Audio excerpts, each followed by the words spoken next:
Baik, teman-teman, acara akan segera kita mulai. Untuk teman-teman yang belum mengaktifkan kameranya, bisa untuk segera mengaktifkan kameranya terlebih dahulu ya. Terima kasih.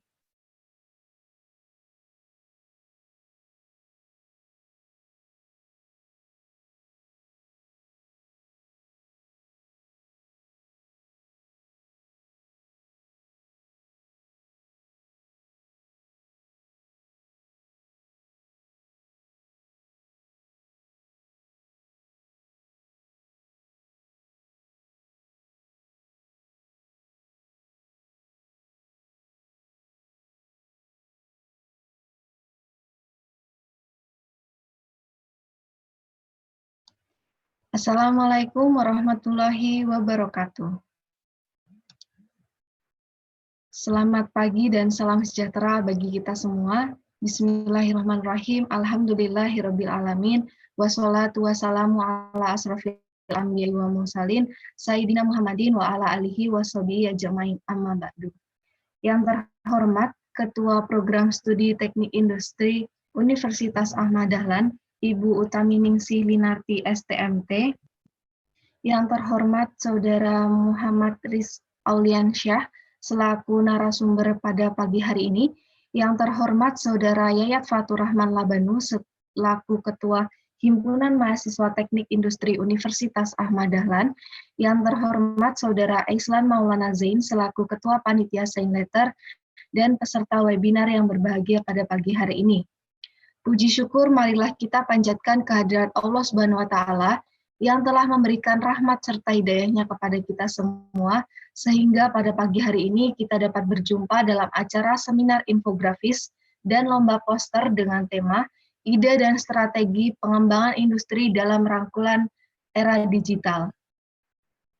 Dan tak lupa salawat serta salam senantiasa kita haturkan kepada junjungan kita Nabi Agung Muhammad SAW yang kita nantikan syafaatnya di yaumul akhir nanti. Amin ya robbal alamin.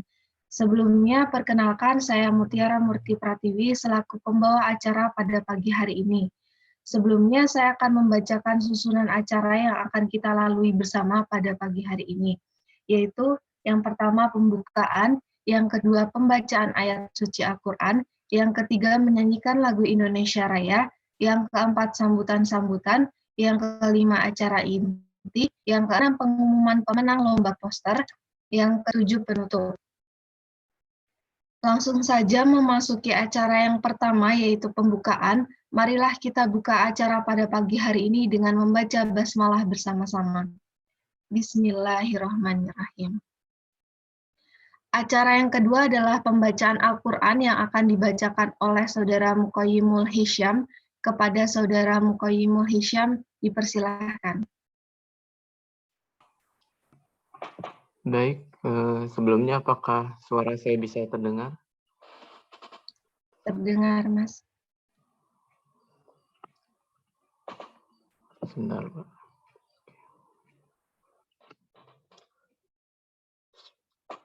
Assalamualaikum warahmatullahi wabarakatuh. Waalaikumsalam warahmatullahi wabarakatuh. A'udzu billahi minasy syaithanir rajim. Bismillahirrahmanirrahim. تبارك الذي بيده الملك وهو على كل شيء قدير الذي خلق الموت والحياة ليبلوكم أيكم أحسن عملا وهو العزيز الغفور الذي خلق 7 سماوات طباقا ما ترى في خلق الرحمن من تفاوت فارجع البصر هل ترى من فطور ثم ارجع البصر كرتين ينقلب إليك البصر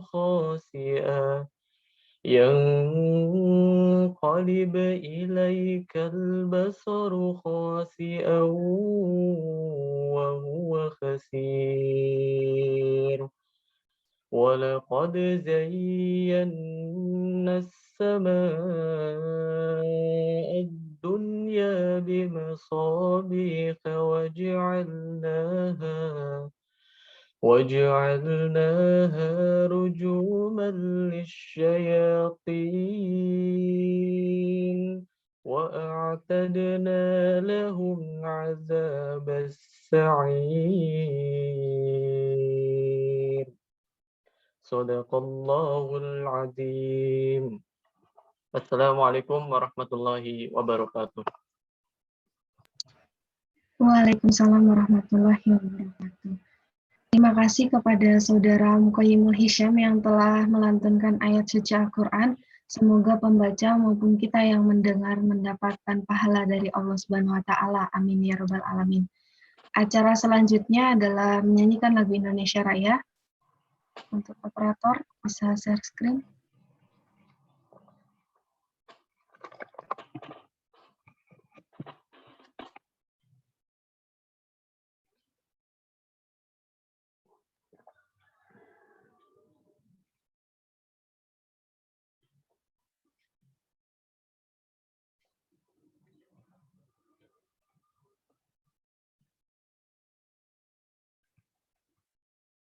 Enggak ada suaranya, Kak.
Baik, acara selanjutnya adalah sambutan-sambutan. Untuk sambutan yang pertama akan disampaikan oleh Ketua Penyelenggara Seminar Infografis dan Lomba Poster kepada Saudara Islan Maulana Zain, dipersilahkan.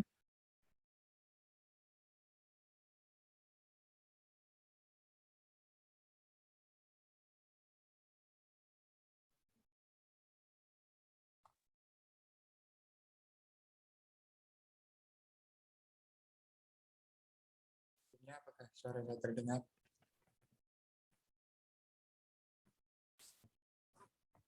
Bismillahirrahmanirrahim. Assalamualaikum warahmatullahi wabarakatuh.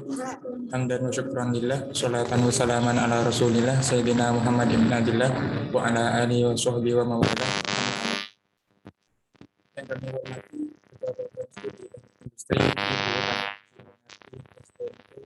yang kami hormati Mas Yayat Fathur Rahman Tabani selaku Ketua HMTI, dan juga kami hormati pemateri seminar infografis Mas Muhammad Rizky Audarsa dan segenap undangan serta hadirin yang tidak bisa kami Mohon maaf, tanpa sedikit Mas pun. Aisan, audionya kurang jelas. Bisa lebih dekat dengan mic.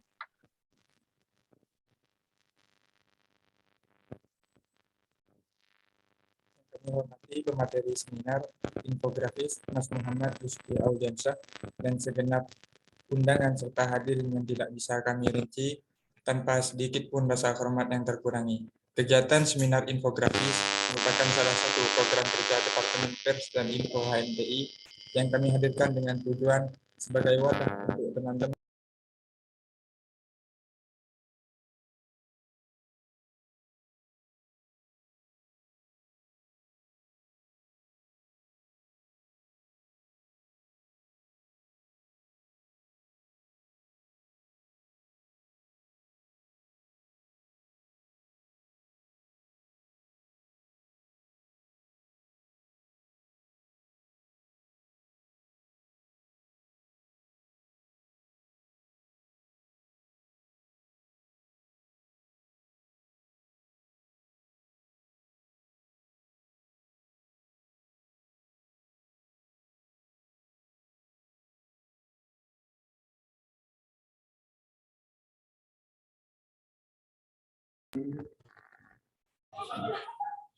tak lupa kami ucapkan terima kasih kepada segenap pengurus HMTI yang turut memberi masukan dan koreksi, memberi ruang untuk berkonsultasi sehingga menjadi bahan bagi kami untuk membenahi sebagai penyempurna rangkaian acara ini. Sebagai penutup dari sambutan ini, saya selaku Ketua Pelaksana Senletter 2022 dan segenap panitia dengan bangga mempersembahkan acara seminar infografis untuk kita semua. Akhirul kalam, wallahul muwaffiq ila aqimit thoriq. Wassalamualaikum warahmatullahi wabarakatuh. Waalaikumsalam warahmatullahi wabarakatuh.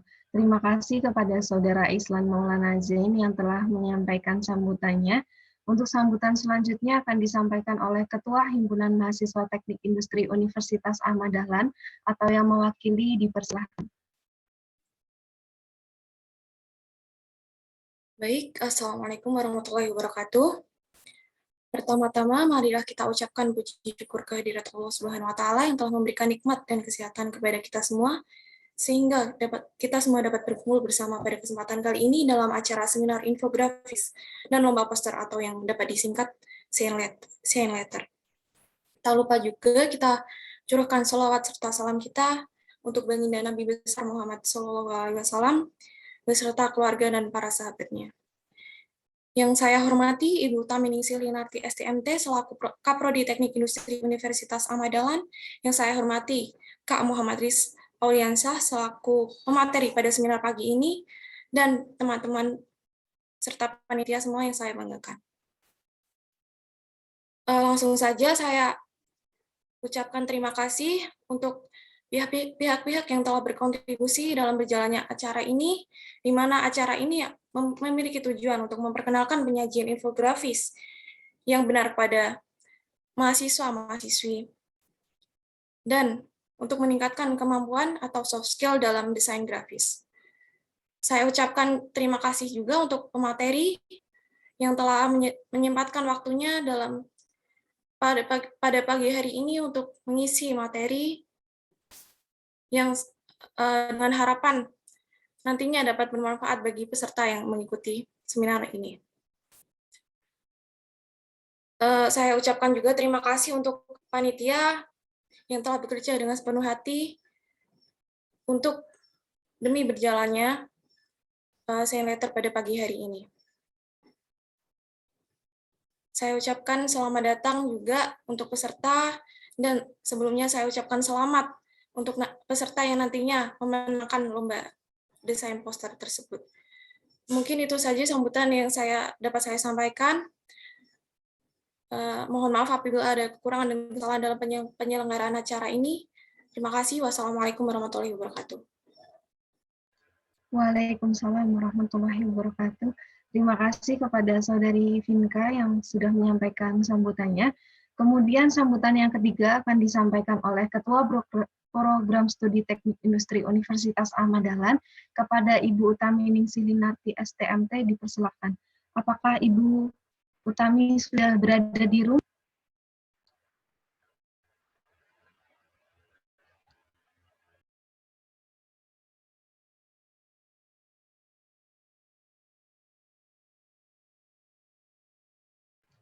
Baik teman-teman, ternyata Ibu Kaprodi sedang berhalangan hadir dikarenakan satu dan lain hal. Langsung saja kita memasuki acara selanjutnya, yaitu acara inti yang akan dipandu langsung oleh Saudari Najarika selaku moderator. Langsung saja acara saya serahkan kepada Saudara Naja, persilahkan. Oke, tes masuk ya suara saya. Masuk, Mbak. Oke, baik. Terima kasih kepada MC atas kesempatan yang telah diberikan kepada saya untuk melanjutkan rangkaian acara pada pagi hari ini. Bismillahirrahmanirrahim. Assalamualaikum warahmatullahi wabarakatuh. Selamat pagi semuanya. Semoga kita selalu berada dalam lindungan Allah Subhanahu wa Ta'ala. Sebelumnya, pepatah mengatakan, tak kenal maka tak sayang. Jadi, izinkanlah saya memperkenalkan diri terlebih dahulu. Saya Najarika Hairnisa, saya di sini selaku moderator yang akan memandu sesi seminar infografis pada kesempatan pagi hari ini. Sebelumnya saya ucapkan terima kasih dan selamat datang kepada seluruh audiens dan peserta yang sudah berkesempatan hadir pada hari ini. Pada pagi hari ini kita akan berbincang-bincang seputar infografis, baik prinsip visualisasi data, kemudian bentuk-bentuk dari infografis, sampai dengan tips dalam membuat infografis yang menarik. Adapun pemateri pada kegiatan seminar infografis 2022 kali ini, yaitu ada Kak Muhammad Rizky Auliansyah. Halo Kak, mungkin bisa menyapa teman-teman audiens yang ada. Ya, halo teman-teman, selamat pagi. Pagi, kalau boleh tahu nama panggilannya apa nih Kak, biar lebih akrab gitu manggilnya? Oh iya, panggilanku Rizky bisa boleh, atau Kiki juga boleh, nggak apa-apa. Seenaknya teman-teman aja. Nah itu teman-teman, Kak Rizky ini merupakan mahasiswa angkatan 2019 ya Mas, Fakultas Kesehatan Masyarakat pada Universitas Diponegoro. Untuk nanti lebih lanjutnya bisa berbincang-bincang sama Kak Rizky. Sebelum lanjut ke pemaparan materi, saya ingin menyampaikan bahwasannya nanti terdapat 2 sesi nih teman-teman. Sesi yang pertama yaitu narasumber akan memaparkan materinya selama kurang lebih 50 menit. Dan selama penyampaian materi, peserta atau audiens teman-teman sekalian itu tidak diperbolehkan melakukan interupsi. Nanti kalau misalkan ada pertanyaan, teman-teman bisa raise hand, kemudian nanti pada sesi tanya jawab bakalan diskusi dan tanya jawab bersama dengan Kak Rizky. Oke, begitu ya teman-teman. Langsung aja mungkin ke pemaparannya materi oleh Kak Rizky. Monggo. Waktu dan tempat saya persilahkan. Terima kasih sebelumnya untuk panitia dan moderator Kak Naja. Selamat pagi semuanya. Assalamualaikum warahmatullahi wabarakatuh. Terima kasih untuk semua panitia dan yang ada di belakangnya, seperti Mas Ketua Panitia tadi, Mas Islan, Ketua HMTI, atau yang mewakilinya tadi Mbak Villanova Davis, dan terima kasih juga MC tadi dan moderator yang sudah mendampingi saya. Alhamdulillah kita bisa berkumpul ya di sini dan dalam keadaan sehat seperti itu, sehingga kita bisa berkumpul di acara Semletter ini. Sebelumnya mohon maaf, apa di panitia sudah terlihat, teman-teman, layar saya? Belum. Belum ya? Oke, sebentar. Saya siapkan dulu. Oke, sedang loading ya. Sebelumnya, selamat pagi teman-teman. Nanti dalam keberjalanannya ini, saya izin menggunakan sapaan teman-teman aja ya, dan nanti kata gantinya mungkin aku aja gitu. Jadi biar lebih dekat juga dan nggak ada jarak di antara kita gitu. Jadi izin menyampaikan materi teman-teman untuk hari ini. Acara hari ini adalah seminar infografis seperti itu, yang judulnya tampilan visual dalam upaya peningkatan minat membaca. Dan ini diselenggarakan oleh Teknik Industri ya, seperti itu di Universitas Ahmad Dahlan. Apa sudah terlihat teman-teman? Sudah, Mas, sudah masuk. Oke, saya izin mulai ya.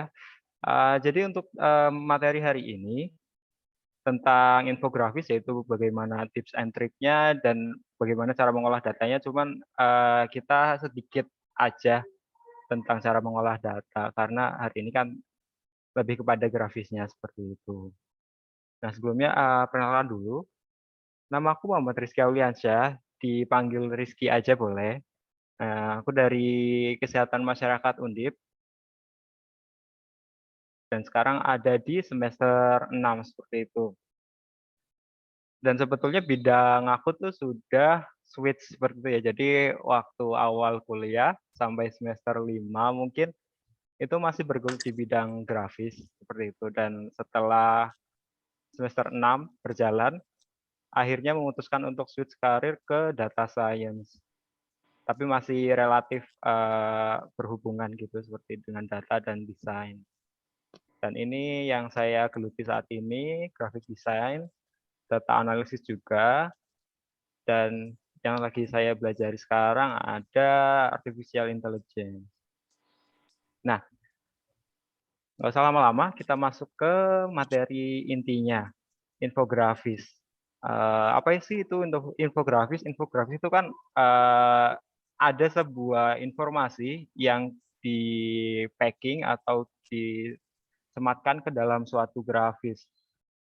Nah, ini agak tricky teman-teman, karena tidak semua informasi itu bisa masuk di grafis karena tempatnya yang sempit seperti itu ya. Namun kenapa sih harus infografis? Infografis ini dipakai karena 90% informasi yang disajikan dalam bentuk visual ini 60.000 kali lebih cepat dipahami daripada teks. Jadi teman-teman kalau membaca gitu harus bolak-balik, bolak-balik. Tapi kalau di infografis ini teman-teman bisa langsung paham. Nah, kita lihat ada contoh infografis. Nah, semua infografis di sini yang aku contohin ada dari indonesiabaik.id. Teman-teman kalau mau lihat infografis yang bagus-bagus, itu semua bisa ada di sana. Indonesiabaik.id itu tempat ini ya teman-teman, pembagian informasi yang sebetulnya bawahan dari Kemenkominfo langsung gitu. Jadi informasinya bisa dipastikan tidak hoax seperti itu. Nah, ini ada contoh-contoh infografis. Nah, ini tadi pengertiannya, infografis adalah visualisasi dari data dan ide kompleks yang diwujudkan dalam konten grafis sehingga dapat mudah untuk dimengerti semua orang. Nah, teman-teman kan tahu sendiri kalau data itu suatu objek atau angka yang merepresentasikan sesuatu, misal 25, 50, 100, 1000, seperti itu. Tapi data itu tidak bisa langsung disajikan dalam bentuk angka dan ya udah gitu, cuma ditampilkan. Karena audiens juga perlu info. Info itu apa? Informasi itu adalah data yang sudah diolah dan memiliki arti. Paling tidak ada informasi yang bisa disampaikan. Misalkan kalau data tadi ada tentang angka, minimalnya ada informasi seperti rata-rata atau mean seperti itu yang ada di ilmu statistika atau median, nilai tengahnya berapa, atau mungkin modus, nilai yang paling banyak keluar itu berapa, dan sebagainya. Jadi data itu tidak bisa disampaikan secara mentah-mentah kepada audiens dan harus diolah dulu sebagai informasi, seperti itu. Nah, ini ada contoh-contoh infografis dari indonesiabaik.id. Ada banyak tipenya, nanti kita bahas di slide selanjutnya. Dan prinsip visualisasi data. Nah, data ini kan ada banyak ya teman-teman.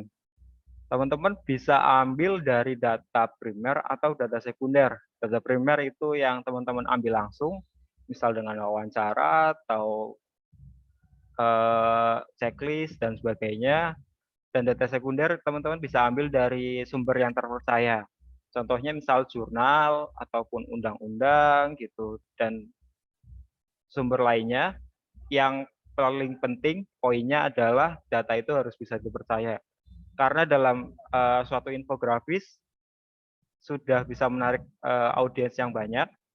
Jadi konsekuensinya kalau teman-teman udah bisa narik audiens yang banyak dan informasinya ternyata salah, itu teman-teman tanggung jawabnya besar seperti itu. Dan data itu sendiri bisa diolah menggunakan software yang banyak gitu ya. Bisa Tableau, bisa AI gitu, atau Canva juga bisa, CorelDRAW juga bisa, Affinity, dan jangan lupa semua data yang teman-teman ambil disebutkan ya sumber datanya. Sumber datanya bisa berupa tadi jurnal itu di sebentar, mohon maaf ada berisik.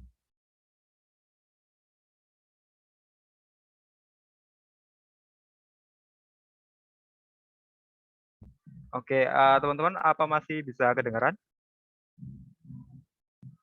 Kedengaran, Mas. Iya.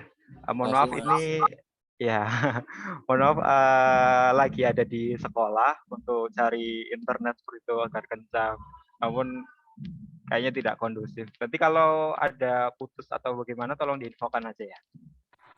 Siap, Mas. Oke. Nah, jangan lupa tadi sebutkan sumber datanya. Datanya dari mana? Misal jurnal, ditulis jurnalnya, atau mungkin misal peraturan, undang-undangnya juga ditulis. Nanti kita belajar di belakang, gimana cara nulisnya. Nah, prinsipnya apa aja sih dari visualisasi data ini? Jangan lupa kalau data itu harus dimulai dari nol. Karena kenapa? Nol itu kan sebagai baseline atau dasarnya gitu ya. Jadi nggak mungkin data langsung tiba-tiba ke 100, tiba-tiba ke 1000. Itu akan membingungkan audiens. Jadi misal data grafis seperti itu, grafik yang ke atas, jadi sebelah kiri bawah itu harus angka 0, bukan angka 20 atau sebagainya. Dan aturan baku ini gimana? Gunakan ketentuan yang sudah dikenali banyak orang. Teman-teman bisa lihat di gambar yang di atas, itu kan ada map seperti itu ya, dan itu ada warna-warnanya. Yang pudar, yang agak biru, agak oranye, lalu merah.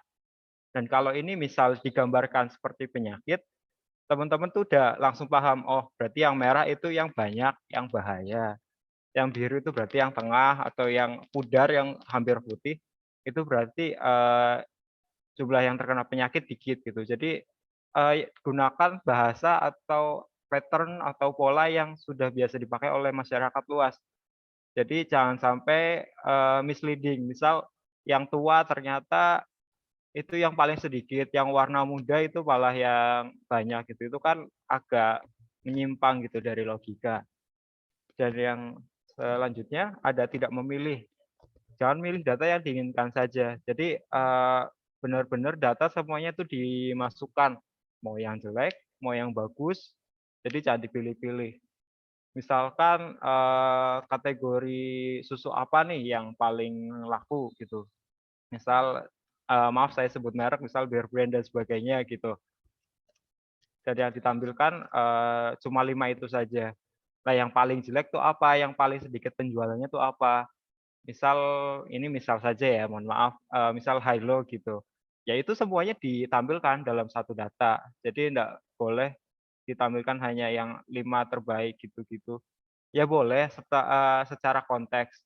Namun mungkin di slide selanjutnya juga ada lanjutannya data lengkapnya seperti itu. Jadi enggak boleh setengah-setengah. Dan yang prinsip yang kedua yaitu mengenal audiens. Gimana sih cara mengenal audiens? Kita lihat dulu mereka itu siapa. Kenapa harus lihat data ini? Apakah mereka itu tingkat teknis, tingkat operasional, atau masyarakat umum yang biasa? Dan masyarakat umum biasa kan juga beragam seperti itu, tingkat pendidikannya, penghasilannya, dan itu bisa mempengaruhi cara membaca infografisnya.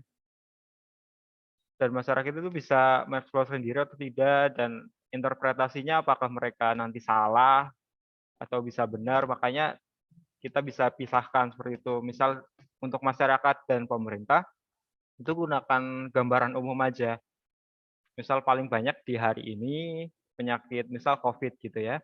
COVID paling banyak di hari ini dengan segini dan hari ini aktif berapa gitu-gitu bisa dilihat di Kemenkes itu data agregat saja. Namun untuk teknis seperti tenaga kesehatan atau analis kebijakan gitu, datanya boleh lengkap atau bahkan dibuat dashboard seperti ini teman-teman, yang seperti ada di gambar. Jadi mereka bisa eksplorasi sendiri, datanya bisa diklik dan kira-kira wilayah mana yang paling banyak seperti itu. Jadi disesuaikan dengan audiens. Namun kali ini untuk konteksnya sebagai media sosial, berarti kita fokus ke yang gambaran umum saja ya. Dan intinya yang penting user experience itu lebih penting, lebih diutamakan daripada model datanya, model data, maksudnya model infografisnya. Karena infografis yang menarik sekalipun kalau grafiknya tidak bisa dibaca oleh masyarakat umum, jadi tidak berarti gitu. Dan untuk memilih grafik sendiri, ini umum saja ya dari statistika seperti itu. Kan teman-teman juga udah tahu mungkin di ilmu statistik itu ada skala datanya ada 4, nominal, ordinal itu yang dikategorikal seperti itu. Ini ada di gambar kanan. Jadi misal ini ada grafik limbah tumpahan di laut kalau tidak salah. Jadi di laut itu limbahnya apa aja, ada run off atau longsoran gitu, atau ini tumpahan dan emisi dari udara gitu. Dan kalau misal interval atau rasio yang mempunyai angka biasanya ada pakai grafik yang kiri. Karena dia bisa merepresentasikan, nilai yang sebenarnya gitu. Jadi tepat di mana grafik itu berada. Kalau yang ini kan kategorikal yang sebelah kanan. Dan contohnya tuh kalau yang sebelah kiri tuh pakai apa namanya, aritmatika dan untuk kategorikal biasanya bisa dikelompokkan. Misal jadi berapa persen dan yang hasilnya selalu biasanya 100% gitu. Atau bisa dua-duanya, gabungan dari kategori dan continue. Contohnya bisa grafik antara usia balita dengan, harga susu bulan sekian gitu. Misal usia balitanya kan itu kelompok, misal 0 sampai 12 bulan, 0 sampai 24 bulan, atau mungkin susu balita yang 0 sampai 5 tahun. Nanti harga bulan Januari, Februari, Maret itu ditampilkan gitu dalam bentuk grafik. Jadi yang satunya kategorikal umur si balita itu, yang satunya harganya. Itu harga tepat pakai angka seperti itu. Dan yang penting, skalanya usahakan sama. Ini mungkin kelihatan namun kecil ya, di sini ada 0, kalau ada 0,5, kalau ada 1, berarti di atasnya bisa 1,5, bisa 2 gitu. Jadi nggak boleh loncat-loncat. Misal 0, nanti 0,1, tiba-tiba 0,5, itu tidak disarankan, karena nanti akan membuat bingung audiens gitu. Dan selanjutnya, gimana sih cara milih grafik? Grafik ini ada banyak, cuman, aku contohin beberapa aja ya.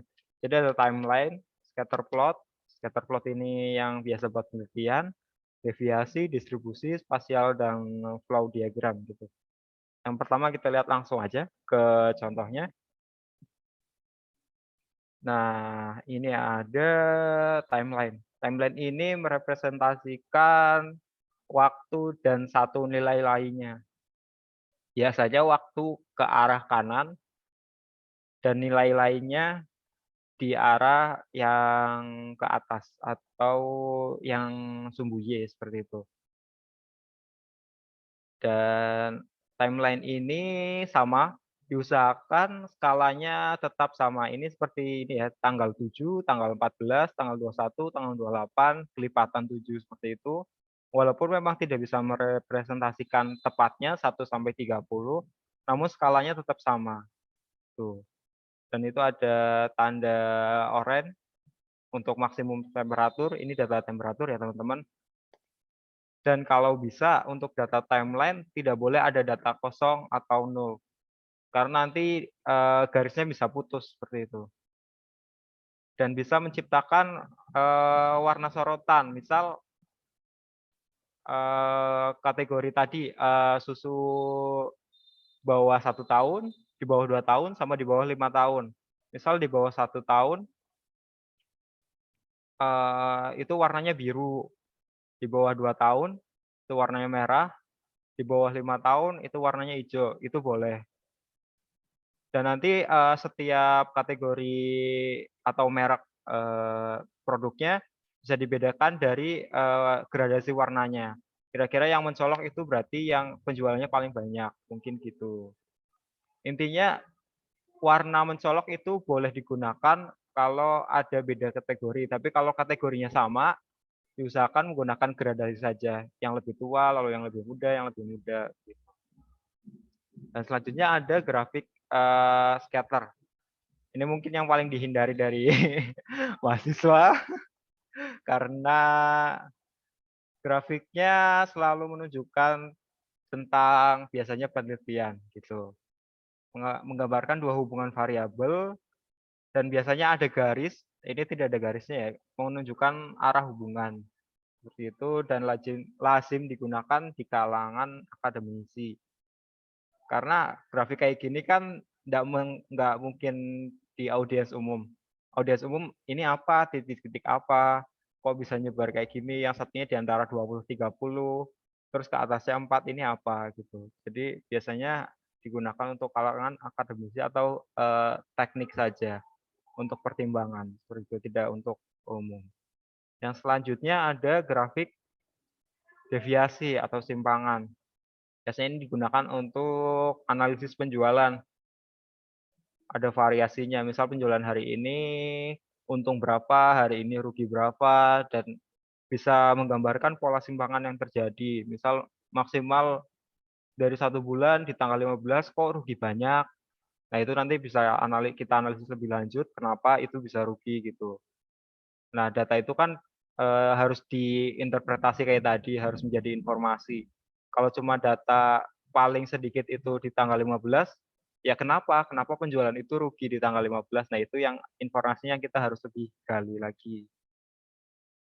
Dan selanjutnya ini sama, ini biasanya untuk kalangan teknis juga, grafik distribusi, dan digunakan juga untuk visualisasi kenormalan data. Seperti yang teman-teman tahu, yang standar simpangan seperti itu, 95%, confidence interval, dan sebagainya. Dan bisa juga dilihat frekuensi tertingginya dari suatu data. Nah, ini data yang menarik, grafik yang menarik. Biasanya digunakan untuk menggambarkan suatu area dengan angka tertentu. Misal, biasanya sih kalau saya gunakan untuk penyakit gitu ya. Disebut juga dengan heat map dan menggambarkan distribusi frekuensi dengan simbol. Simbolnya ini bisa warna, yang tadi saya jelaskan di depan, bisa lebih gelap, lebih terang, atau bisa simbol juga. Simbol misal di wilayah tertentu lingkarannya kecil, berarti penyakitnya sedikit, atau lingkarannya besar, berarti penyakitnya banyak.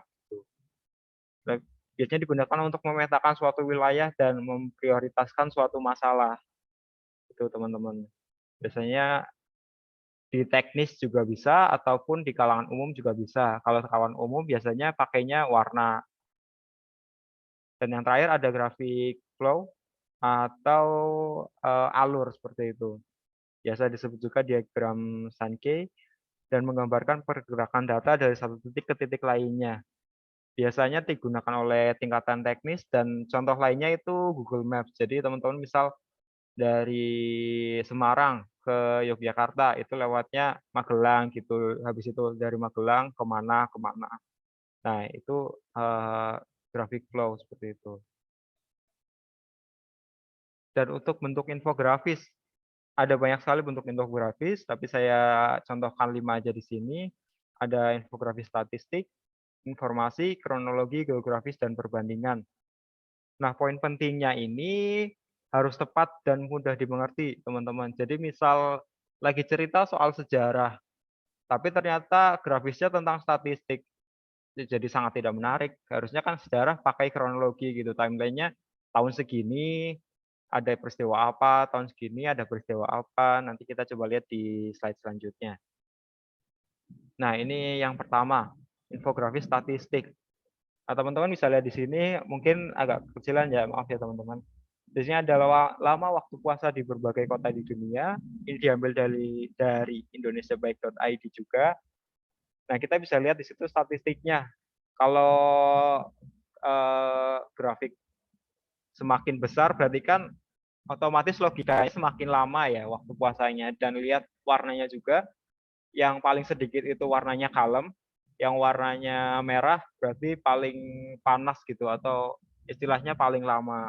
Jadi itu yang tadi saya jelaskan di awal, bahwa logikanya harus seperti logika orang umum, tidak boleh menyimpang dari logika orang umum seperti itu. Yang selanjutnya ada bentuk infografis, ini informasi. Jadi ada list-list gitu apa yang harus dilakukan atau bagaimana. Nah, contohnya di sini adalah yuk kenali rambu bencana. Di situ ada beberapa rambu yang dijelaskan gitu. Biasanya ini berbentuk list, tapi kalau list kan tidak menarik. Jadi dibentuk gambar-gambar seperti itu. Nanti saya jelaskan di tips and trick gimana cara mendesainnya. Lalu selanjutnya ada bentuk kronologis. Teman-teman, kronologis, nah ini yang tadi saya ceritakan. Jadi perjalanan perpindahan ibu kota Indonesia. Nah, itu tahun berapa Indonesia itu pindah ibu kota seperti itu. Jadi ini yang lebih pas dibandingkan bentuk list atau bentuk yang lain. Nah, ini yang menarik. 7 provinsi paling banyak penduduknya. Geografis, kita bisa lihat petanya atau map yang di bawah. Itu digambarkan ada warnanya gitu. Warna merah itu berarti yang paling padat. Ya, ini lagi logika umum yang digunakan oleh masyarakat luas. Yang kuning berarti hampir padat atau tengah-tengah gitu, atau hijau yang sangat sedikit gitu. Dan yang terakhir ini juga bisa jadi patokan kalau teman-teman pengen memperbandingkan sesuatu, bisa menggunakan infografis perbandingan. Ini contohnya beda EKTP biasa dengan EKTP digital. Dan perbandingannya harus sama ya teman-teman, tidak boleh beda. Misal bentuk fisiknya, yang satu fisik kartu, yang satu hanya QR. Jadi yang diperbandingkan harus selevel dan setara. Dan tidak boleh misleading, yang tadi saya sampaikan. Misal yang bagus-bagus saja di satu sisi, yang satu sisi yang jelek-jelek semua, ya tidak boleh. Jadi harus semuanya dimasukkan dan setara informasinya. Dan untuk membuat infografis sendiri, ini biasanya yang saya lakukan, yang pertama ada riset. Riset ini gunakan sumber data yang tadi, primer atau sekunder. Bisa ide apa aja, terserah, yang kalau bisa terbaru gitu. Jadi masyarakat masih bisa menerima dan tertarik dengan infografis yang teman-teman bikin. Dan sumbernya jangan lupa yang terpercaya. Misal kalau statistik bisa ke BPS atau mau ke peraturan gitu COVID yang baru, misal perjalanan sekarang udah nggak usah pakai rapid test dan sebagainya, itu undang-undangnya apa atau peraturan menterinya apa harus dicantumkan gitu. Jadi nggak boleh hoax ya teman-teman. Dan yang kedua ada rancangan visual. Rancangan visual itu apa? Jadi teman-teman, ini baru rancangan gitu, tapi bisa merepresentasikan data yang kita punya. Misal, aku punya data nih, 70% orang Indonesia tuh berisiko. Aduh, gimana ya cara representasinya? Misal, aku pikiran, oh pakai kategori aja, berarti 70% kan aku bikin bunderan dengan, sebentar, bisa digambar ya. Aku coba gambar. Misal gini, aduh, nggak sempurna ya udahlah ya. 70% ini berisiko gitu. yang 30% tidak berisiko. Nah, gimana caranya? Caranya itu dipikirkan dulu grafis yang paling tepat. Misal timeline ya berarti tidak boleh pakai yang kategori kayak gini. Misal perbandingan juga berarti tidak pakai yang kategori juga. Dan setelah kayak gini, masuk ke langkah yang ketiga, pembuatan konten, yaitu pembuatan visualnya dan juga caption yang akan dipublikasi. Pembuatan visual mungkin bisa kita pikirkan apa ya yang bentuknya bundar dan merepresentasikan misal diabetes gitu. Oh, pakai kue tart aja, tart ulang tahun gitu. Tapi nanti kue tart ulang tahunnya kepotong gitu. Jadi sekitar 70% kue tartnya masih ada di gambar dan 30%-nya sudah diambil gitu. Nah, nanti bisa merepresentasikan bahwa oh ini 70% orang Indonesia itu berisiko terkena diabetes.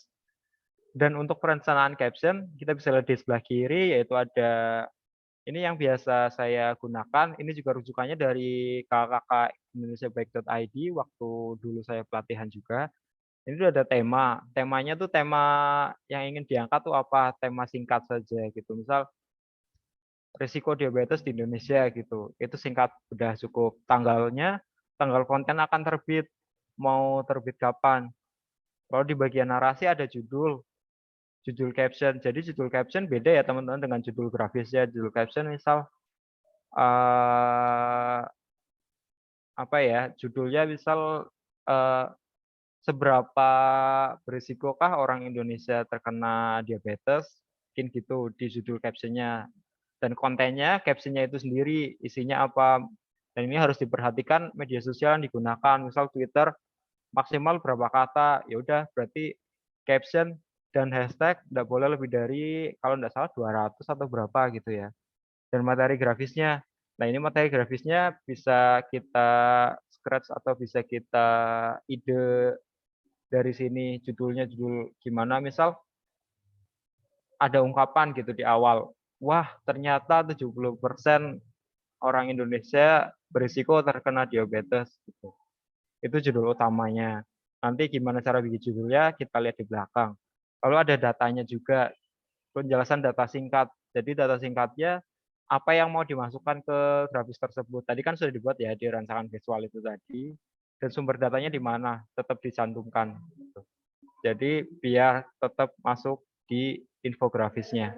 Lalu yang keempat, jangan lupa di-review kontennya tuh gimana sebelum dipublish. Atau mungkin bisa pilot test di akun second atau di akun yang lain seperti itu. Jadi jangan langsung di akun official kalau memang teman-teman pegang suatu akun media sosial. Dan tips membuat infografisnya. Nah, ini teman-teman yang menarik. Kuncinya ada beberapa, kita mulai dari judul. Nah, judul ini teman-teman harus diperhatikan ya. Nggak boleh gunakan kata yang terlalu banyak. Jadi judulnya tetap asik, cuman harus merepresentasikan isinya.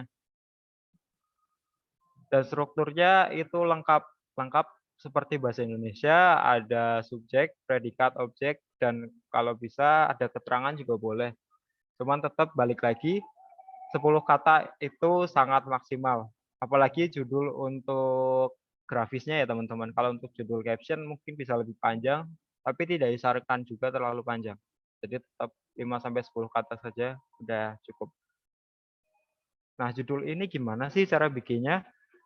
Yang pertama itu on point. Jadi judul merupakan topik atau kalimat yang menunjang isi. Jadi isinya misal tadi tentang penjelasan kenapa sih orang Indonesia 70% berisiko terkena diabetes, ya judulnya cukup itu saja, 70% orang Indonesia berisiko terkena diabetes. Dah, berhenti. Nanti penjelasan bisa ada di caption atau di grafis atau yang statistik yang teman-teman bikin tadi di awal. Dan manfaatnya. Mohon maaf sebentar. Nah, teman-teman bisa telah lagi manfaatnya untuk audiens gitu. Apa mereka dapat manfaat misalnya menghindari penyakit tersebut atau bagaimana bisa direpresentasikan di judul itu. Dan bangkitkan rasa ini menggunakan ungkapan. Misal tadi kan diabetes ya, terus ungkapannya, aduh 70% orang Indonesia berisiko terkena diabetes atau wah, tapi kan kalau wah kan nggak lucu kan ya. Masa wah, tapi ternyata penyakit, itu nggak pas gitu. Jadi gunakan ungkapan yang tepat. Lalu ada penekanan angka, misal tadi 70% di depan juga ya bisa aja gitu, nanti di-highlight 70%-nya, biar tahu bahwa besaran tersebut yang akan di-highlight pada konten kali ini gitu. Dan bisa juga membangun ini, rasa penasaran dengan pertanyaan. Rasa penasaran, audiens itu bisa dibangun. Misal, kenapa ya orang Indonesia, terkena diabetes? Ternyata nanti di bawahnya ada list, suka makan nasi gitu, makanan pokoknya nasi, habis itu suka nyemil, itu statistiknya berapa, itu bisa judulnya bisa berupa pertanyaan gitu. Dan target audiensnya, bisa sebut target audiens yang dituju, misal ada kenaikan listrik gitu. Nanti, siap-siap para pengguna PLN akan terkena imbas kenaikan listrik, misal gitu. Itu contoh aja ya teman-teman, itu tidak sesuai SPOK. Tapi tetap, audiens bisa disebut di dalam judul gitu. Misal, audiens teman-teman itu, apa namanya, himpunan gitu, HMTI tadi. Berarti misal sebutannya Sohib gitu, "Hai Sohib," gitu. "Siap-siap Sohib," atau apa, itu Sohib itu saya ambil dari Sobat Indonesia Baik ya, jadi itu contoh saja. Dan intinya pahami berita secara menyeluruh sebelum menuliskan judulnya. Iya betul teman-teman, judul jangan dibikin di awal, tapi itu sebagai ringkasan dari konten. Jadi judul boleh diisi nanti, tapi jangan lupa tetap direncanakan. Dan yang tadi main idenya jangan lupa dicantumkan. Dan kalau ada fakta-fakta yang tidak ada di dalam kontennya, nggak boleh juga dimasukkan ke dalam judul. Jadi judul harus merepresentasikan konten yang ada. Misal 70% tadi diabetes, ya nggak boleh bahas, di bawahnya tidak ada membahas nih apa, diabetesnya karena nasi, ya nggak boleh judulnya karena nasi Indonesia diabetes, itu nggak boleh, karena di kontennya mungkin nggak ada gitu. Dan jangan mengulang kata-kata yang sama, misal hati-hati gitu.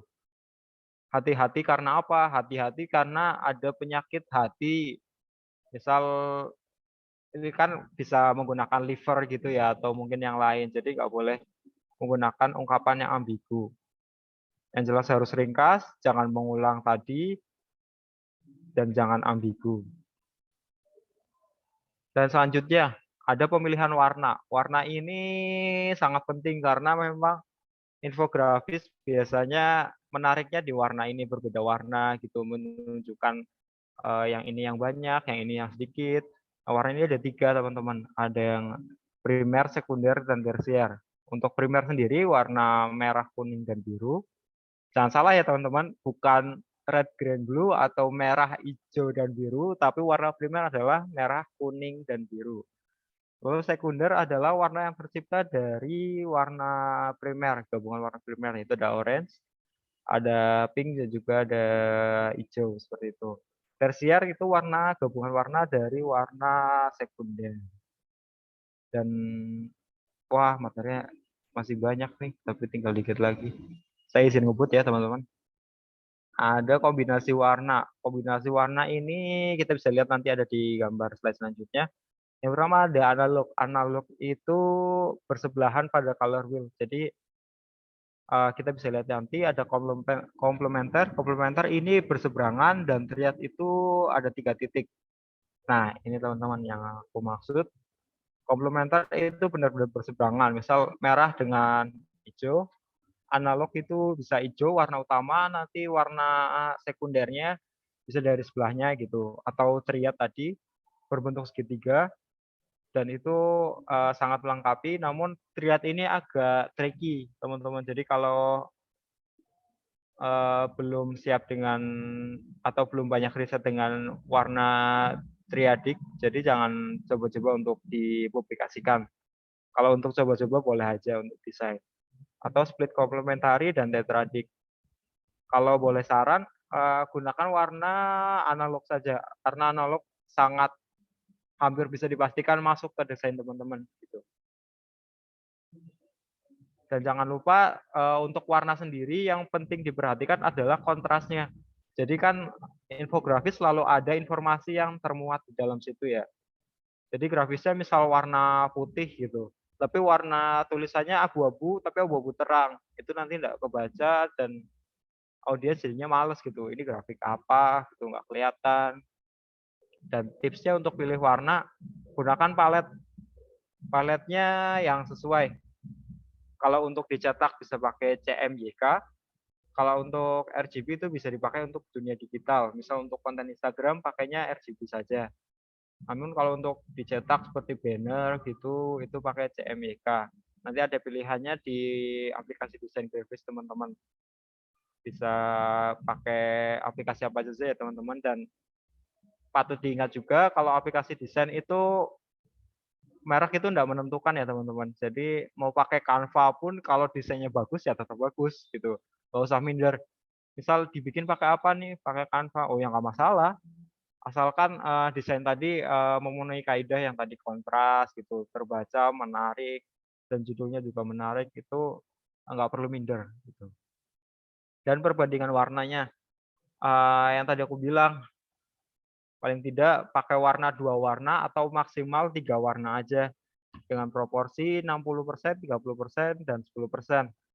Dan kalau misal teman-teman bingung mau pakai warna apa ya, nah ini ada website yang bisa memudahkan teman-teman, yaitu Color Adobe juga bisa, atau Colors. Kalau Colors itu ini logonya Colors itu bisa teman-teman ambil palet-palet warna yang menarik gitu, palet yang sudah jadi. Atau kalau mau mix and match sendiri bisa pakai palet tone. Palet tone itu sama kayak Color Adobe. Jadi teman-teman bisa milih yang tadi yang analogus atau yang triad gitu. Nanti software itu bisa menentukan triadnya sebelah mana gitu. Nanti teman-teman coba aplikasikan di infografis teman-teman. Dan selanjutnya nggak kalah penting tentang tipografinya atau teks yang ada di dalam infografis teman-teman. Tipografi ini tentang merancang dan mengatur huruf serta teks sehingga mudah dibaca, jelas, dan menarik secara visual. Dan ini aku mau jelasin teman-teman, apa bedanya typeface sama font. Nah, kalau typeface itu bentuk huruf yang direpresentasikan dengan satu nama, misal Times New Roman gitu. Tapi tidak ada embel-embel propertinya atau Arial atau Montserrat atau misal Bubblegum dan lain-lain. Nah, kalau font sendiri, kalau font itu satu kesatuan typeface dengan propertinya. Jadi harus sudah ada propertinya. Misal Times New Roman italic dan ukurannya 24 gitu. Nah, itu baru disebut font. Jadi kalau masih baru Times New Roman aja, itu namanya typeface ya teman-teman, bukan font gitu. Dan jenis typeface kita mengenal ada banyak, namun ini saya contohkan 4 gitu. Dan jangan lupa, ini saya contohkan ya teman-teman, bisa dilihat sendiri. Untuk serif, itu typeface yang mempermudah pembaca dokumen. Biasanya digunakan untuk skripsi, untuk dokumen yang penting gitu. Serif ini cirinya mempunyai kait atau ujungnya lancip gitu, kayak Times New Roman, ini ada kaitnya. Dan yang kedua ada sans serif. Sans serif ini tidak mempunyai kait. Kesannya lebih modern dan stabil. Jadi ini tidak ada kaitnya ya teman-teman. Biasanya ini digunakan untuk desain grafis. Karena kalau desain grafis pakai serif itu sangat kaku seperti itu kesannya. Yang ketiga ada script. Script itu typeface yang menyerupai tulisan tangan. Memiliki citra friendly dan feminin, namun sulit untuk dibaca. Bisa teman-teman lihat, ini sangat tipis dan sangat tidak disarankan untuk digunakan. Namun boleh digunakan hanya untuk judul saja. Tidak boleh digunakan untuk konten seperti itu, misal penjelasan gitu. Ataupun font dekoratif. Dekoratif juga sama seperti script, biasa digunakan sebagai judul dan memiliki sifat unik karena dekoratif biasanya yang aneh-aneh seperti itu. teman-teman. Jadi kayak misal font Minecraft atau font yang horor gitu. Misal font yang kayak di KKN Desa Penari itu kan font horor gitu. Itu font namanya maaf, typeface dekoratif. Nah, itu biasa digunakan untuk judul saja ya teman-teman, enggak boleh buat yang konten karena nanti akan membingungkan. Dan untuk penggunaan huruf sendiri akan mempengaruhi keterbacaan pada infografisnya. Yang pertama ada tracking atau jarak huruf, yang kedua ada leading atau jarak antar baris atau biasa disebut line spacing gitu, dan legibility atau keterbacaan yang tadi saya jelaskan. Itu kan keterbacanya kalau teman-teman baca sangat tidak bisa dibaca kan ya kalau yang dekoratif ataupun yang tulisan tangan. Nah, ada beberapa kesalahan tipografi yang biasanya dilakukan. Yang pertama ada river. River itu penciptaan ilusi putih yang disebabkan spasi pada teks. Misalnya ini ada teks ya teman-teman. Sini, sini, sini, teks ini, begini. Dan ilusi ini akan terjadi seperti sungai. Ini ya. Nah, penciptaan ilusi putih disebabkan oleh teks yang biasanya terlalu dirapihkan, jadinya malah terlalu rapi dan tidak normal gitu. Atau yang kedua kesalahannya ada backtrack atau kontras panjang pendek. Ya, kita bisa lihat di sebelah kiri nih. Ini kan yang normal mungkin segini ya, segini aja cukup. Oh, ternyata ada yang lebih, ada yang kurang. Ya boleh lebih kurang, tapi kontrasnya jangan terlalu lama, jangan terlalu panjang dan terlalu beda dari teks yang lain. Atau yang kesalahan selanjutnya ada orphan. Orphan itu sedikit teks yang tersemat di baris terakhir paragraf. Jadi misal teman-teman ada paragraf gini panjang, panjang, panjang. Ternyata ada satu gini. Oke gitu, misal oke atau pokoknya kata-kata lain tapi cuma satu kata di sini. Ini namanya kesalahan orphan gitu teman-teman. Yang keempat ada widow. Widow itu misal sini ada paragraf teman-teman. Paragraf, paragraf, paragraf, paragraf. Dan itu ganti halaman. Di sini ada paragraf nyempil. Habis itu paragrafnya masih sama yang sebelumnya teman. Terus lalu ada paragraf lagi di bawahnya. Nah ini namanya widow. Ini titik ini namanya widow. Jadi kalau bisa dihindari dari infografis teman-teman. Misal ada informasi yang nggak cukup, terus dilanjutkan ke slide 2, tapi cuma satu nyempil gini. Kalau bisa dimasukkan ke slide yang pertama aja gitu. Dan untuk pengelolaan media sosial sendiri, teman-teman, kita bisa ada beberapa istilah ya. Yang pertama ada reach. Reach itu jangkauan orang yang interaksi dengan konten. Jadi benar-benar itu tuh orang yang berinteraksi dengan konten teman-teman. Jadi satu orang hanya dihitung satu kali. Namun yang kedua ini ada impresi. Bedanya dengan reach, impresi itu jumlah kontennya itu dibuka oleh audiens itu berapa kali. Misal saya buka 5 kali, berarti impresinya 5 kali. Tapi reach-nya cuma satu kali karena hanya satu akun gitu. Lalu ada engagement, yaitu yang biasa di sosial media bisa like, bisa komen, bisa share, bisa retweet. Itu ada statistiknya biasanya teman-teman di tiap sosial media beda-beda. Nah itu digunakan untuk apa? Untuk mengoptimalisasi jam terbang teman-teman. Misal mau upload jam 4 gitu. Karena audiens ternyata lihatnya ramenya tuh jam 4 sampai jam 5 karena mereka baru pulang kerja atau gimana. Atau ramenya mungkin jam 7, jam 8 karena mereka buka sosmed jam segitu gitu. Itu bisa digunakan untuk optimalisasi waktu upload teman-teman gitu. Jadi misal pindah jam upload, jangan pagi tapi misal sore atau malam yang banyak audiensnya gitu. Dan untuk optimalisasi yang lain, bisa menggunakan username yang sama di tiap akun teman-teman. Misal akunnya HMTI ini. HMTI di Twitter juga HMTI gitu. Di apa juga HMTI. Jangan satunya HMTI, satunya himpunan mahasiswa, TI, satunya apa gitu. Beda-beda itu nanti akan orang tuh susah untuk cari sosial media di platform yang lain gitu. Lalu profil picture-nya juga simple tapi berkesan. Misal logo ya sudah logo saja gitu. Yang penting terbaca dan kalau lihat logo ini berarti logonya HMTI ini. Berarti kontennya dari konten HMTI gitu, bukan yang lain. Dan yang tadi jadwal post juga sudah jelasin. informasinya juga terbaru, tadi udah aku jelasin juga, dan copywriting-nya harus menarik ya teman-teman. Hashtag boleh, tapi nggak boleh banyak-banyak, nanti malah jadi kayak spam. Dan interaksinya jangan lupa interaksi, followers itu bukan, robot ya teman-teman. Jadi misal ada komen boleh, misal ada komen hujatan atau ada komen itu ya nggak apa-apa, tetap diinteraksi, "Bagaimana ya Kak? Apa ada yang bisa dibantu? Boleh, dikirimkan lewat DM ya, keluhannya," gitu. Intinya interaksi tetap dijalin gitu, komen tetap dibales atau sebagainya, DM juga. Dan kalau memang mau interaksi lebih jauh dengan akun tersebut bisa menggunakan kuis gitu. Misal kuis yang dicentang-centang ataupun komen misal enaknya makan apa ya hari ini, nanti pakai, box yang untuk jawab itu yang di Instagram bisa juga atau persentase, lebih suka mana gitu, suka misal soto ataupun bakso gitu. Nanti, itu bentuk interaksi teman-teman ke audiens. Gitu, dan selalu lihat statistiknya yang tadi aku bilang, lihat jam aktifnya audiens kapan, terus like-nya paling banyak di jam berapa gitu. Dan emang untuk maksimalin lagi di bidang maksudnya dengan cara eksternal, biasanya itu ada promosi silang teman-teman. Misal KMTI nanti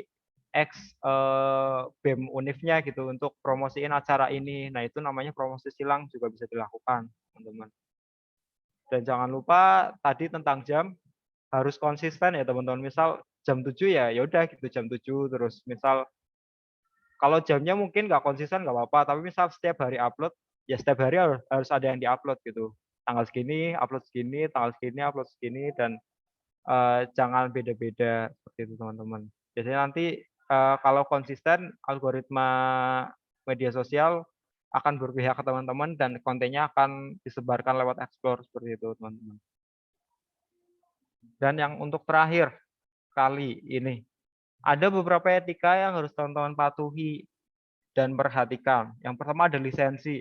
Teman-teman kalau pakai aset free pick bisa dilihat lisensinya apa, tapi biasanya gratis namun harus mencantumkan sumber.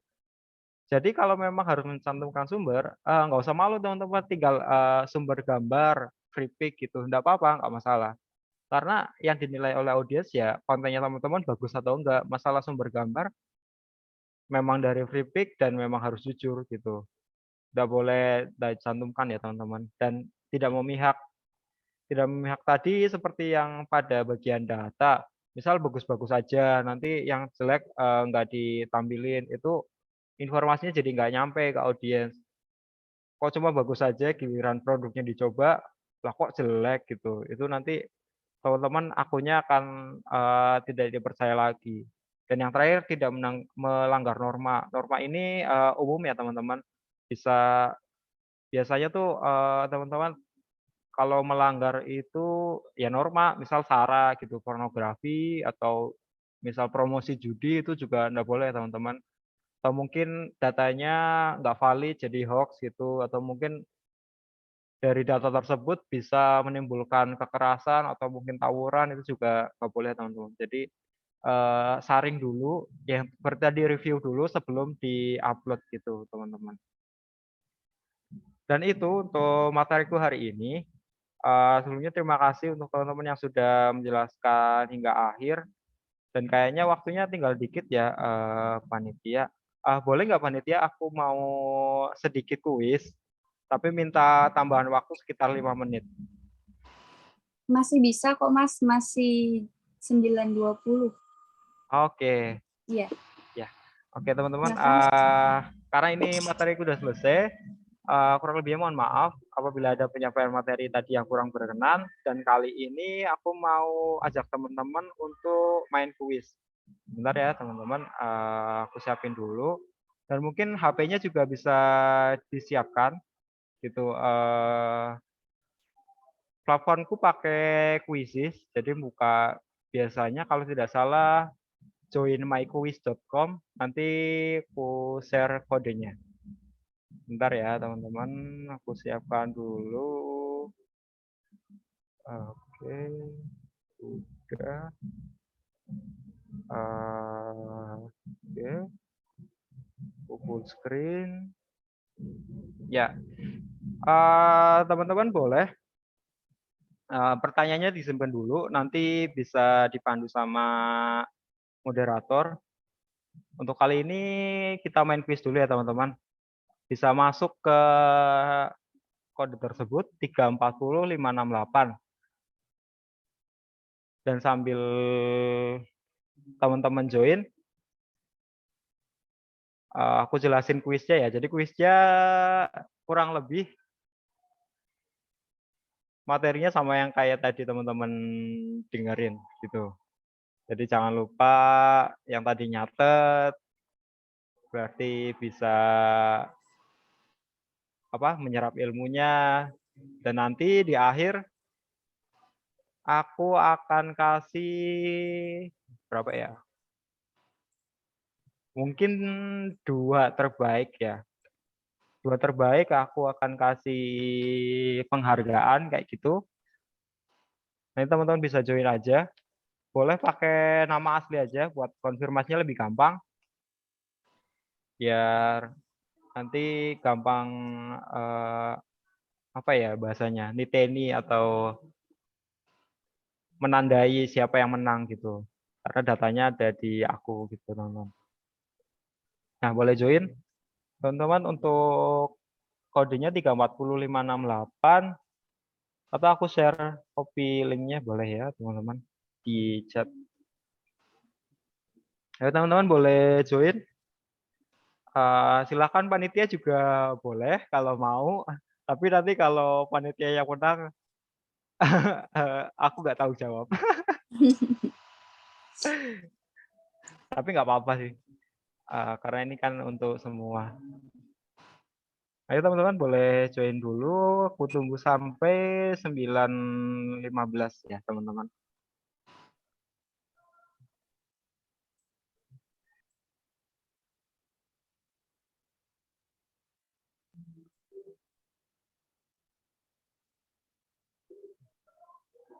Berarti Kak Moderator, Kak Naja, itu untuk partisipannya ada berapa ya Kak? Maksudnya untuk Partisipan ya. iya. Sebentar. Kalau misal sudah cukup, mungkin boleh saya mulai aja gitu.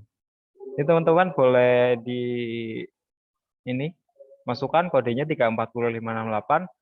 Nanti kita main bareng-bareng ya teman-teman. Jadi ini enggak sendiri-sendiri. Dan kalau misal nanti ada materi yang kurang jelas, bisa langsung on mic aja.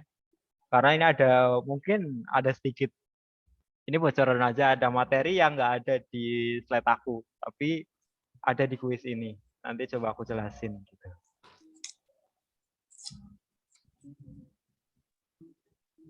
Yuk teman-teman boleh join. Aku tunggu sampai 20, boleh ya? Atau berapa nih? Enaknya berapa nih Kak? Mau nunggu sampai berapa orang nih? Kayaknya ini partisipannya ada 33, cuma udah include sama panitia ya. Oke. Iya. Ayo teman-teman mungkin yang mau join nanti katanya ada the best apa nih? Iya, 2 teratas ya.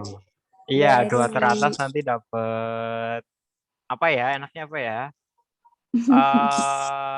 Imani deh Kak. Oh tuh, alhamdulillah dong. Dapat Iya. Imani kapan lagi guys? Dapat Ayo Imani langsung aja. sebesar ya cukup lah buat ngopi-ngopi cantik cukup lah. Ngopi cantik, baik. Ayo. Oke teman-teman, apa ini mau nambah lagi nggak nih? 16, oke masih naik. Tapi Panitia ini boleh ikut nggak Kak? Panitia boleh? Boleh banget. Nggak apa-apa kalau langsung mau. gercep panitianya. Langsung dapat Imani, uangnya balik gitu kan. Lanjut ayo. Yuk, Gak ada ayo, lagi yang mau ikut? tambah yuk. Nah, kalau memang udah nggak ada, oke. Aku mulai ya, teman-teman nanti Iya. kalau misal telat masih bisa join gitu. Aku izin mulai karena udah 9.16. 9.16. Iya, bentar lagi 9.16. Iya. Biar ndak mulur. Oke, aku mulai ya teman-teman. Yuk, semangat. Ini soal pertama, teman-teman. Soal pertama. Warna primer. Tuh tadi Ya, ada teman-teman, sih. apa tadi? Tadi ada sih dikasih tahu. Ya, kita lihat warna primer itu apa aja.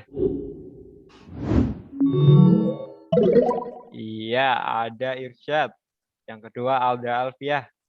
Ya betul, warna primer itu red, yellow, blue. Masih ada yang kegocek, red, green, blue. Salah ya teman-teman. Jadi yang betul Kegocek. adalah red, yellow, blue. Next question, teman-teman. Ya. Typeface yang mudah untuk dibaca. Tadi teman-teman ada 4 Typeface. Tadi typeface. ada 4 tadi kayaknya ya Kak. Iya, yang paling mudah dibaca itu yang mana?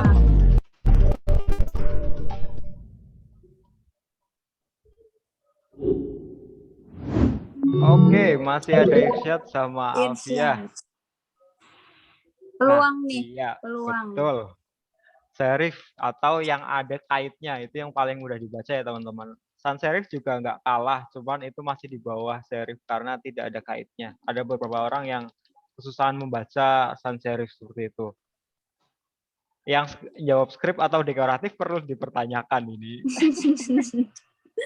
Ayo lanjut teman-teman ke soal yang ketiga. Merupakan jenis kesalahan apa itu tadi? Ada gambarnya ya teman-teman? Oh, yang paragraf tadi ya? Iya, itu ada paragraf. Di bawahnya paragraf itu ada satu yang nyempil. Nah, apa itu teman-teman? Yang dengerin pasti tahu. Nah, Mas Irsyad sama Mbak Alfiah masih di atas. Ya betul, nama kesalahannya Orphan. Bukan backtrack ya teman-teman. Kalau backtrack itu yang sebelah kanannya, misal rata kiri, sebelah kanannya itu terlalu jomplang, itu namanya backtrack. Dan video itu yang tadi ada paragraf, tapi paragrafnya meloncat ke halaman berikutnya. Yuk, pertanyaan selanjutnya teman-teman. Yuk, yang di bawah masih bisa nyusul. Ayo, Masih bisa ayo. banget. Nah, itu salah satu properti tipografi apa tuh? Ada gambarnya. Kira-kira. Iya, betul. Kita lihat siapa yang masih di atas. Apakah itu ya? Masih Irsyad, masih. Mantep nih berarti. Ya, dengerin. betul. Namanya leading. Leading itu atau line spacing ya teman-teman. Itu yang ditunjukkan. Kalau saja ada kerning. Kerning itu jarak antar huruf. Tracking juga kurang lebih sama. Dan overlap. Aduh, overlap apa ya? Saya lupa. Ya, intinya itulah. Selanjutnya teman-teman. Soal kelima. Masih bisa nyusul. Masih setengah soal. Merupakan salah satu kesalahan tipografi. Oh, ini sama kayak yang tadi. Maksudnya jenisnya ya. Kesalahan tipografi. Jawabannya pasti beda. Ya, masih Mas Irsyad dengan Mbak Alfiah. Kita lihat. Ya, betul. Widow. Yang kita garis bawahi itu atau yang di highlight itu teks yang keluar sendiri ya dari halaman 1 terus loncat ke halaman 2. Kalau Orphan itu tadi yang di bawah, yang backtrack sama river itu salah tentunya. Kalau backtrack itu terlalu jauh, river itu membentuk suatu alur seperti sungai. Ayo selanjutnya teman-teman, masih soal nomor 6. Bukan merupakan cara optimalisasi media sosial. Yang perlu highlight di sini adalah bukan ya teman-teman. Hati-hati. Oke, kita lihat apa masih Mas Irsyad. Oh, tersalib sama Mbak Alfiah, tapi masih 1-2. Ya betul. Yang perlu diperhatikan adalah hashtag, nggak boleh spam hashtag. Maupun jualan, mau apapun itu, nggak boleh spam hashtag ya teman-teman. Yuk selanjutnya nomor 7. Ada optimalisasi media sosial dapat dilakukan dengan apa? Kecuali ya teman-teman, kecuali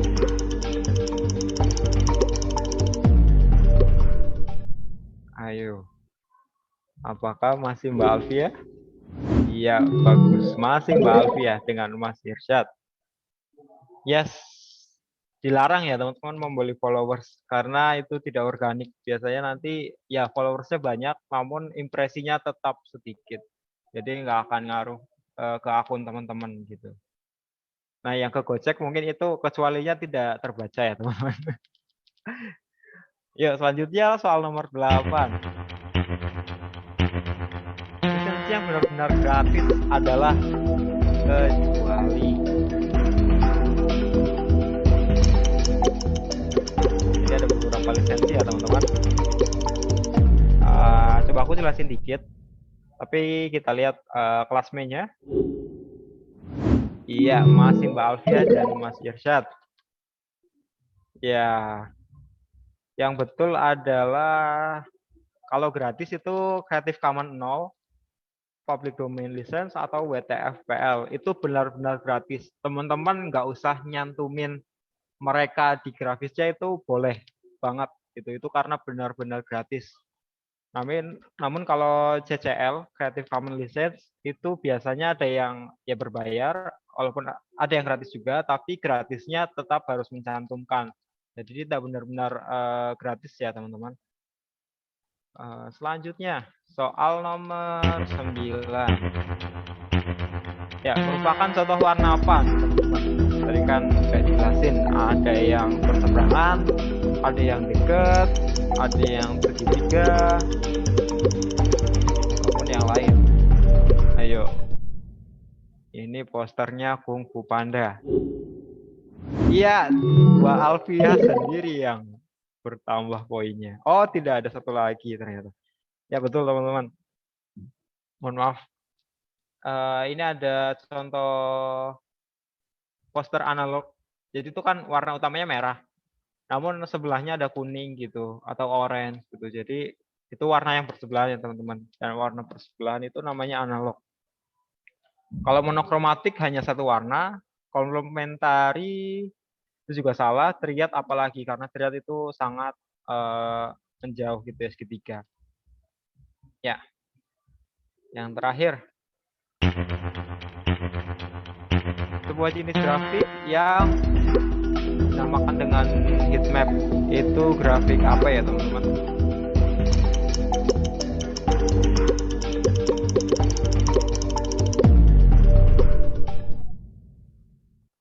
Oke, kita lihat. Iya, ternyata yang di bawah. Namun ternyata sudah. Untuk 10/10. Ya, betul. Grafis yang ada maps-nya atau bisa diwarnain itu namanya grafis spasial. Kalau timeline kayaknya nggak bisa buat heat map. Scatter mungkin bisa. Alur, apalagi alur, nggak bisa dibikin heat map ya teman-teman. Ya, itu mungkin kuis dari aku.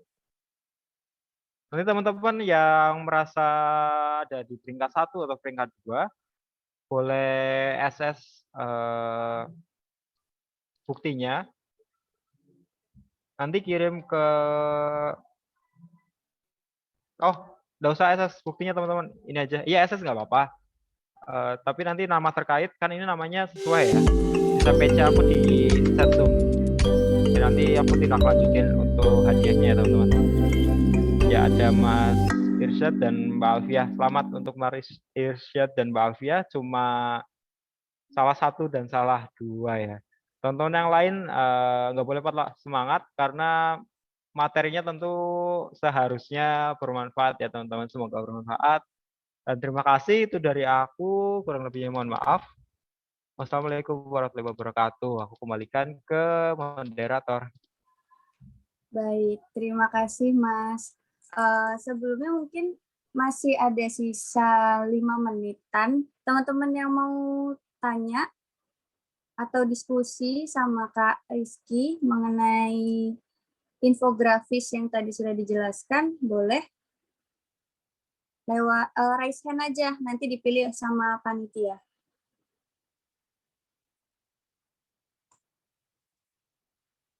Oh ini nih, ada nih di kolom chat. Dari Difla Ayudia. Perkenalkan saya Difla Ayudia. Izin bertanya, Kak, apa sumber yang Kakak sering pakai nih untuk menyusun infografis? Terima kasih. Mau langsung dijawab? Ini ada pertanyaan kedua. Belum ya? Oh, belum. Bukan operator ternyata. Boleh langsung dijawab, Kak? Sumber, terkait sumber yang biasa Kakak pakai. Oke, terima kasih. Siapa tadi namanya? Difla Ayudia ya. Terima kasih pertanyaannya. Bagus. Apa sumber yang Kakak sering pakai untuk menyusun infografis? Kalau saya sejauh ini untuk menyusun infografis ya, untuk sumber datanya beraninya sejauh ini hanya untuk data sekunder yang benar-benar benar gitu. Jadi kalau tidak dari jurnal, ya dari peraturan pemerintah dan sebagainya. Atau kalau di akun kampus, misal lagi manage akun kampus ya berarti harus misal surat keputusan gitu, misal kuliah offline, ya betul-betul ada SK-nya dan sudah keluar ada tanda tangan gitu. Itu untuk sumber datanya, jadi harus benar gitu. Lalu untuk sumber kontennya, aku biasa pakai seperti teman-teman, pakai free pick juga nggak apa-apa, atau mungkin kalau misal mau cari buat background, pakainya Unsplash, Unsplash gitu ya, itu teman-teman, itu bisa dipakai untuk background biasanya. Itu sih, mungkin menjawab enggak ya untuk Mbak Difla Ayudia?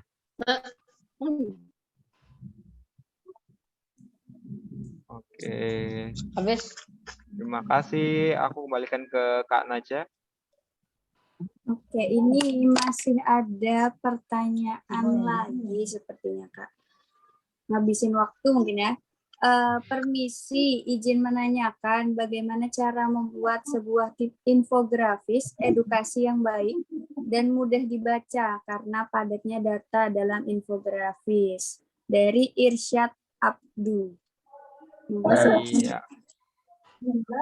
Ya, terima kasih Irsyad untuk pertanyaannya. Ya betul sekali karena memang padatnya data dalam infografis.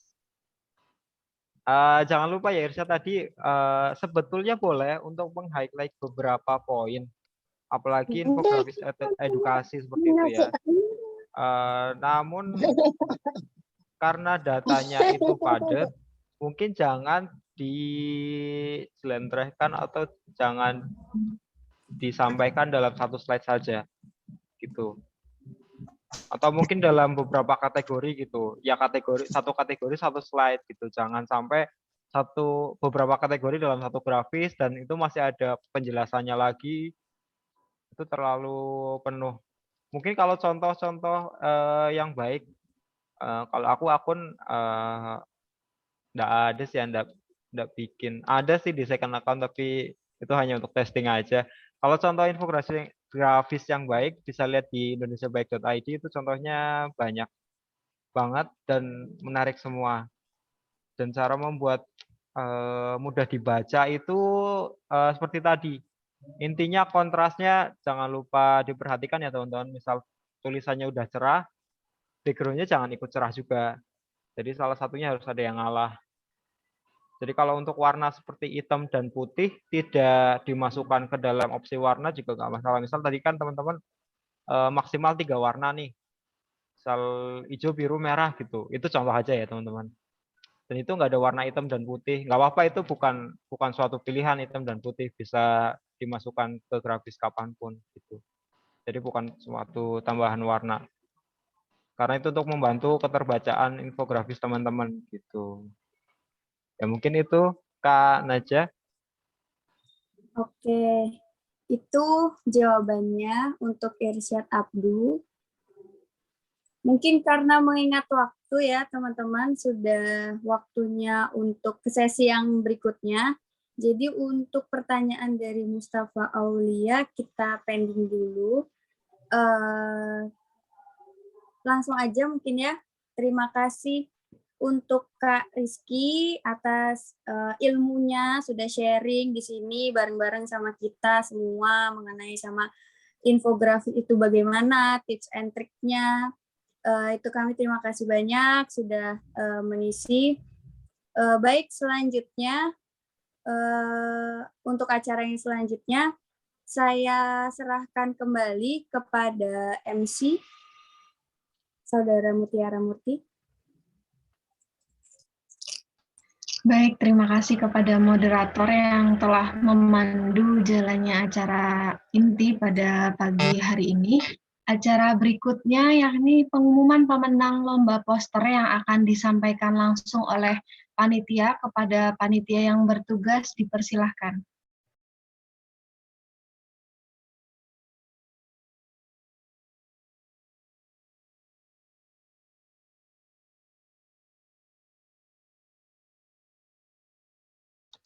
Untuk panitia,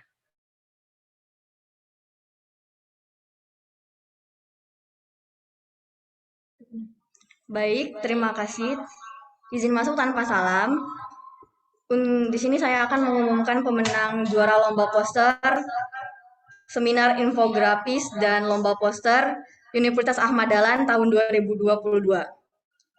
Juara pertama adalah Asyifa Nuraini dari instansi Universitas Gadjah Mada. Dan untuk juara kedua, Siti Nur Hidayah dari Universitas Ahmad Dahlan. Dan untuk juara ketiga, Uswatun Hasanah dari Universitas Ahmad Dahlan. Sekian, terima kasih. Itulah juara-juara yang sudah dinilai dan dipikirkan matang-matang oleh para juri. Semoga ilmunya bisa bermanfaat dan terima kasih karena sudah mengikuti lomba Science Letter ini. Saya tutup. Wassalamualaikum warahmatullahi wabarakatuh. Waalaikumsalam warahmatullahi wabarakatuh. Baik, itu tadi adalah pemenang lomba poster. Kami ucapkan selamat atas kemenangannya dan sukses. Semoga selalu berkarya untuk kedepannya.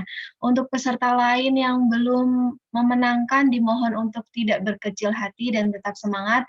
Masih banyak perlombaan yang menanti di luar sana. Dan untuk pemenang nanti akan dihubungi oleh panitia atau bagaimana, panitia? Bisa menghubungi panitia ya. Oh, oke. Nanti yang menang bisa untuk menghubungi panitia. Sepertinya nomornya sudah tertera di kolom chat. Dan untuk teman-teman yang belum mengisi link presensi, bisa untuk mengisi link presensi di kolom chat ya. Untuk acara selanjutnya adalah sesi dokumentasi. Bagi teman-teman yang belum mengaktifkan kameranya, bisa untuk segera mengaktifkan karena nanti operator akan mengambil gambar. Operator bisa minta tolong dibantu buat pengambilan gambar. Yuk teman-teman yang belum mengaktifkan kamera, bisa mengaktifkan kameranya terlebih dahulu. Tes.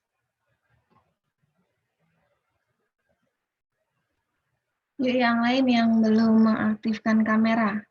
Operator minta tolong dibantu untuk aba-abanya ya.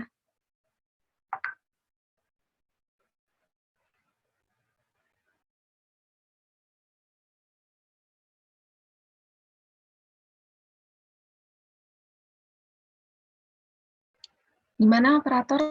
Sudah siap? Atau panitia?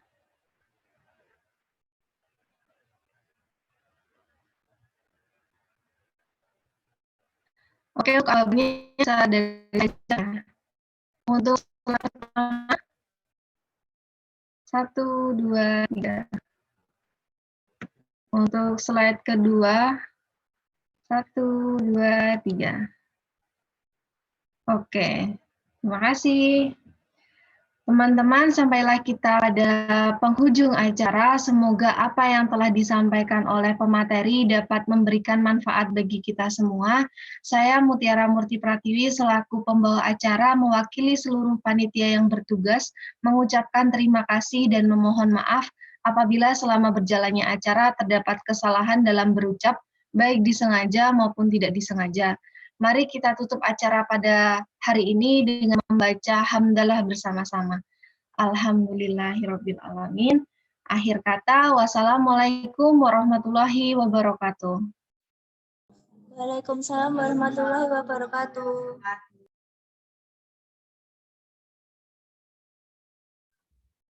Terima kasih semuanya, izin live ya. Terima kasih, Kak. Terima kasih banyak, Kak. Terima kasih banyak, Kak. Dadah. Terima kasih teman-teman yang sudah join. Terima kasih yang udah join, guys. Terima kasih.